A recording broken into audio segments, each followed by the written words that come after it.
Welcome to It's a Woman's World, a show which discusses any and all topics under the sun from a woman's point of view. Here's today's moderator, Nadia Giordana.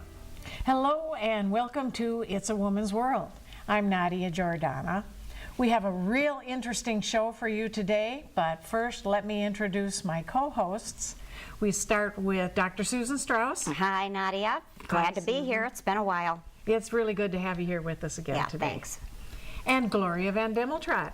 Thank you, Nadia. I'm delighted to be here. I think this is going to be a fun show. It is, and it's good to have you here with us today, too. Thank you. And we have Joan Treppa, an author, and I would say you're an advocate, even a crusader for the wrongfully accused. Correct. Would that sound right? Yes, yes. Well, welcome, Joan. Thank you, and I'm also thrilled to be here with all of you. Thank you. Well, Joan, I'll begin. I love the word crusader. What compelled you to get involved in this project? Back in 2009, I was an ordinary wife and mother, and I ended up meeting an author of a book called The Monfiles Conspiracy, The Conviction of 6 Innocent Men. I was a fan of true crime anyway, and when he talked about the book, I was interested in reading it. So he gifted me a copy for my birthday that year, and I read the thing from cover to cover, and it talked about the wrongful conviction of 6 innocent men in Green Bay, Wisconsin. I had never had any experience with the criminal justice system. I'd never had any idea that people could be wrongfully convicted and in prison. And I was very upset about this idea, and I thought that had to be one of the worst fates possible for anyone, to be in prison for something they didn't do. And these men were actually convicted of murder and sentenced to life in prison. And the book was a documentation of the facts that either were ignored, never presented at trial, or were misused in the trial. So I thought if half of the things in this book were correct, this was a real travesty. Just for clarification, when you're talking about these 6 men, it's the same 6 that you're referencing in your book, is that correct? Yes, it is. And when you say that they were convicted of murder, was this, they each were convicted of a separate murder, or was this a group murder that they were convicted of? This was a group murder. Okay. Yes. All right. And it happened in a paper mill, and all 6 of the men were labeled as co-conspirators in a union dispute. And so they were all convicted at a joint trial, which is quite unusual, actually. Typically, people get their own trials. And the jury was instructed that certain evidence is used against one of the men, or some of the men, but not all of the men. There were 3 Mikes of the 6 men, 3 of them were named Mike. It was a very confusing I think. Yes. Yeah. And the idea behind trying all 6 of them together is they didn't have enough evidence to convict them separately, so they decided to. And there were no witnesses? There were no witnesses. There was no evidence of a murder. Okay, I guess that was going to be my question. How do you know that they're innocent? Exactly. Yeah. The details in the book laid out all of the facts. Okay. Because there were no eyewitnesses to say there was a crime, there were 3 key witnesses that were very questionable. There was one who was a jailhouse snitch. There was one who was in prison himself for murder. There was another who was coerced into testifying against one of the other men. So they didn't have reliable witnesses. There was no evidence taken at the crime scene. They never cordoned off the area to begin with, and there were mill workers and police officers alike just walking around the area all day long. So the crime scene was adulterated? Right, very tainted, and there was no DNA taken. There was nothing from the crime scene that could really be evidence. The only evidence they did have was a rope and a weight was used in the victim's death. Am I remembering, I think I read something, but it was a few months ago, am I remembering this correctly, that maybe part of the initial confusion or belief that it was murder was that it was such an unusual style of suicide? Can you elaborate on that? That's a good point. If I have that right. The suicide was never actually really talked about during the trial. The trial lasted 28 days, and all of the attorneys, each of the men had their own attorneys, by the way, and each of the attorneys agreed to not discuss the suicide angle. And so they were left with, well, maybe my client didn't do it, but maybe the other ones did. So they didn't even discuss the suicide. But when you look at the, what has been uncovered through recent legal activity, you look at the victim and how he could have easily committed suicide. And so, but none of that was ever discussed during the trial. And so the idea is that these men never really had a fair trial, because it was all one-sided. Not all of the evidence was presented. There were Brady violations, which means the prosecutor didn't come forward with these things that he knew about the victim. So these 6 men were present was this at the end of a shift, after hours? It was during the day, during their normal shift. And how are they alleging that this murder occurred? What happened? I alluded earlier to the coercion of one of the 3 witnesses, which he was coerced into testifying that there was a role-playing event at a bar north of Green Bay with the lead suspect in the case and 4 other people about a bubbler confrontation within the mill. And a bubbler is what? A bubbler is in Wisconsin actually it's in Wisconsin it's called a bubbler, and typically for us it's a water cooler. Okay. Yes, but they call it a bubbler. Okay.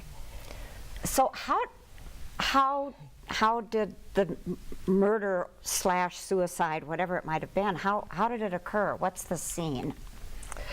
It took place in so it's in a large paper mill factory, okay? And what happened is one of the victim ended up snitching on a coworker about taking a cheap electrical wire. So that would be a motive. So that was the motive. What did happen is the victim called, rather than talk to mill security about it, he called 911 and involved the police department. The police department called the mill and said, one of your employees is planning on stealing something from the mill. So when this person left work, he was asked by the guard at the gate to open his bag. So that's the one who was going to steal something? Yes, Okay. yes. And he refused to open his bag. The next day there was an there was a disciplinary hearing for this gentleman, and he was suspended from work for 5 days for taking this property. So what happened is he learned at the hearing that someone had snitched on him. So what he did is he ended up going to the police department, and they gave a copy of this 911 tape to this gentleman who was snitched on. And what he did is he brought it to work after his suspension was done, and he confronted the person that snitched on him. And so this is the activity that prompted the police to start putting this There's the story animosity together, that's that there's going on. this confrontation. And what happened is the tape was being played for a number of people in the mill. There were witnesses to the confrontation when he played the tape for the victim. So so the police started putting this together, but then in the meantime they realized that they were the ones who had released that tape. And so then they had to so it was basically their fault. So there was some guilt on their part for Right. releasing that tape. I And see. so what they needed to do then was point the attention away from them onto, formulate a murder theory and point it in the direction away from them.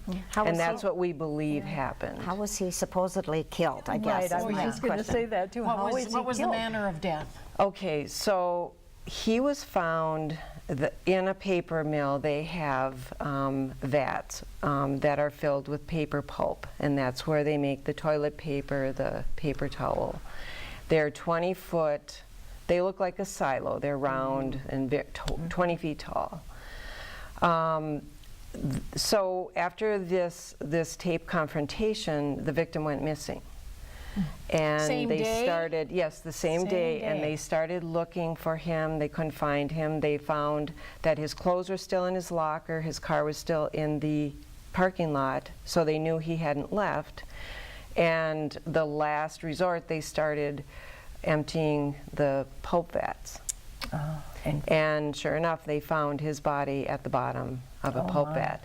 And it had a rope and a weight around his neck. So it wasn't like suffocation from not getting enough oxygen in the vat. Right, No, right. And they found the body the following day in the evening. So the theory for suicide is that he felt so bad about the confrontation that, Or or was stealing it it, maybe huh? even other reasons, or do they have any idea why he would have committed suicide? Well, see, so let's back up just a sec, because the idea was it was suicide by his coworkers and anyone in the mill.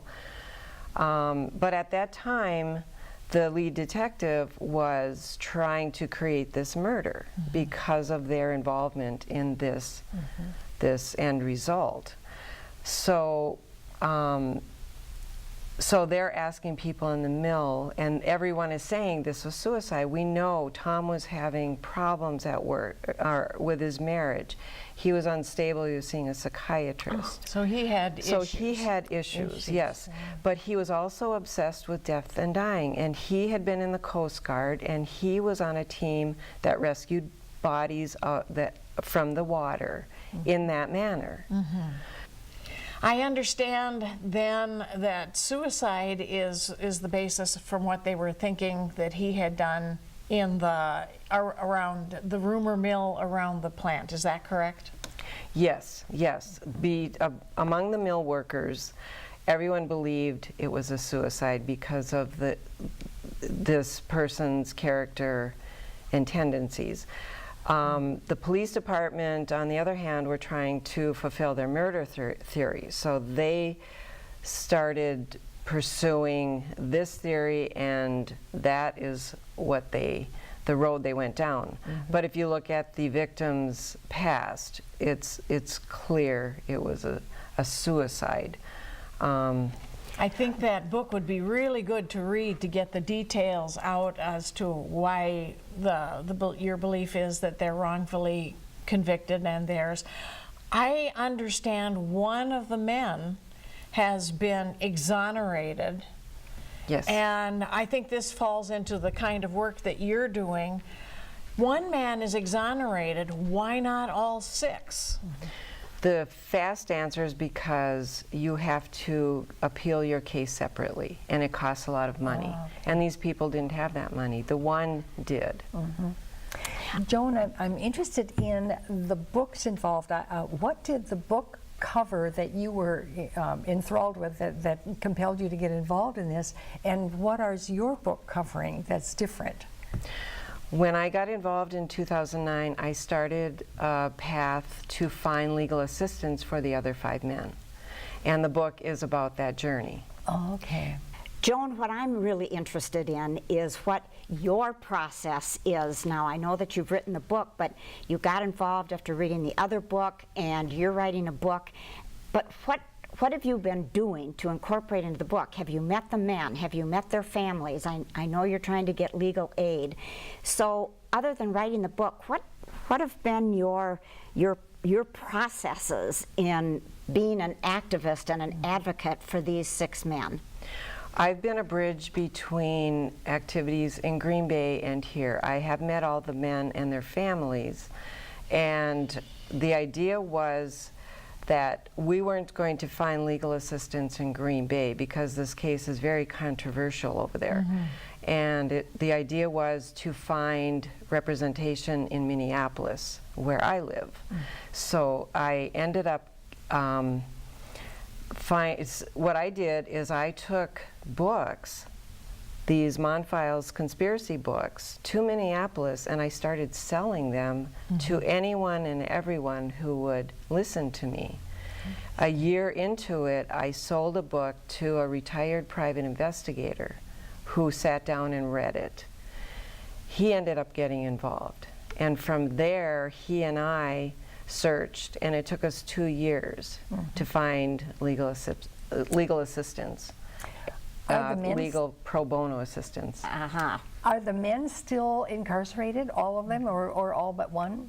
Yes, yes. All are? Yes, they are. And when were they first, when was the trial and when were they first incarcerated? The incident happened in 1992 and the trial happened in 1995. So they've been in jail for a long time. Yes, They're yes. a long time. So Yes. what's, if I use my medical terminology, what is the prognosis, so to speak, from the lawyers, these pro bono attorneys? Are they optimistic that there is a chance that these men will in fact get off and be free? There is optimism, yes. It's always an uphill battle. The lead attorney that is working on this was very successful at having a death row inmate released. He worked on that case for 12 years. Oh, my word. And so this, coupled by 5 different people, will take years, but we are getting somewhere, and he's very good and very knowledgeable about what he does. I'm optimistic because I believe these men are in good hands. But the one man who has been exonerated is still in prison, is that right? No, he was released He in is 2001, released. yes. Okay. He actually helped to write the book, the Monfiles book. I was going to say, is he involved in helping the other men? Yes, in any way? very, very involved. And yes. what's a Monfiles? I don't understand that term. I should have mentioned that earlier. The victim's name was Tom Monfiles. Got it. Okay. Got it. Okay. So what is your next step? And are you involved with the law firm? Are you just letting them do their thing and you're just being a support person? It's completely in their hands, yes. I continue to create awareness about the case, and that's how my book will be very an integral part of that. As I understand, your book is within, is it days of being in hand? It's certainly going to be pretty soon. Will you be doing personal appearances to help raise awareness? Yes, yes, I will be doing interviews. It will probably be made aware of in Green Bay because of the case, because of the controversy of the case. I'm curious, Joan, about how the man who was released is being accepted in the community where he lives, Good question. being innocent with the others still in prison. That's a great question. He's actually very well received. He has a lot of support over there, and of course there are people who believe he's still guilty, including the former prosecutor who's now a district judge in the same district. What about the family of the man who died? are they sympathetic towards this, or do they believe it was a murder? I'm going to refrain from talking about that just to protect their privacy. Okay. Yeah. How does your book, I think Nadia had alluded to this a little bit earlier, but if you were to take the Monfield's book, I'm not sure if I'm pronouncing that name right, and compare your book, could you just differentiate for us between the two books? Right. What additional knowledge would we gain in reading your book? But it sounds like we should read the other one first, huh, to know what we're reading? Yes, I do. In my book, I do have a complete synopsis of the case and some of the background. My book is basically about wrongful convictions. I also address other wrongful conviction cases of exonerees I've met along the way briefly. I also talk about statistics of wrongful convictions in my book. So it's kind of an education about wrongful convictions, and the main thread is what was done to provide the legal assistance. So it's kind of an extension of the Monfils conspiracy book.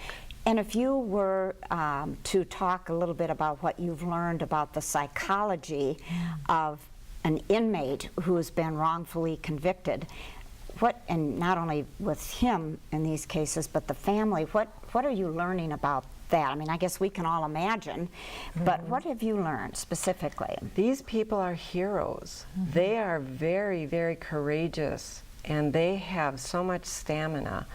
And I find, one thing I point out in my book is I find that they are not angry people when they come out. They're not. Yeah. You know, they have had their anger time. They have had their time to think about what's happened to them, to come to terms with it. But they are so grateful that people have stepped forward to help them.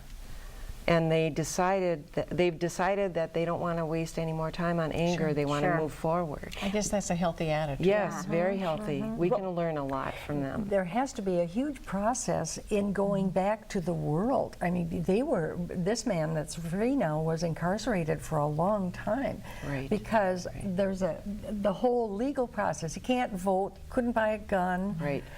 With exoneration, he can do that now. He can do all of those things. When you achieve an exoneration. Is he You're thinking able. about suing for wrongful conviction? I don't even know how much that's an option or if it's just what we hear on TV, but is that even an option for him, and would he consider it? He will not consider it. He's decided not to. He just wants to move on with his life. And so it's a choice. And he has a means to live. Some exonerees come out, they're homeless. And so they have no other choice. How do they find a job? Right. But then to do that requires more legal assistance, more money. I just want to make sure I'm understanding here now. The only reason that, and let me know if I'm wrong, that the other 5 are still in prison is because they have not had the money to achieve what their colleague achieved in being exonerated. Am I understanding that correctly? Yes. Yes, Oh, it's a huge issue in wrongful conviction. It's surprising too, and it makes you want. I understand at that point what makes you want to help these men. If one has been exonerated, there must be the other ones may very well be innocent too. It makes you want to bring that to the attention of the public. Yes, and do absolutely, something. absolutely. And you had statistics, you said, that deal with wrongful convictions? One of the major statistics is there's 2.2 million people in prison, and it's estimated that there's 4 to 10% of the prison population that is innocent. That's upwards of 200,000 people. Yeah, wow. That's a big number of people who shouldn't be in prison. Right, and that's according to the National Registry of Exonerations. And a good reason not to have the death penalty if you don't really know. Right, 20 people on death row, DNA exonerees were on death row, 20. And there's been 156 death row inmates who've been exonerated since 1973. This is so fascinating. Well, we're running Interesting. out of time. Yes. Joan, thank you so much for coming on and talking with us about this subject. I'm going to want to read both those books Yes, because it kind of pulls at your heartstrings. It does. And thank you, Susan and Gloria, for being on the show today. Thank you. Welcome. And thank you all for watching today. And we will see you next time on It's a Woman's World.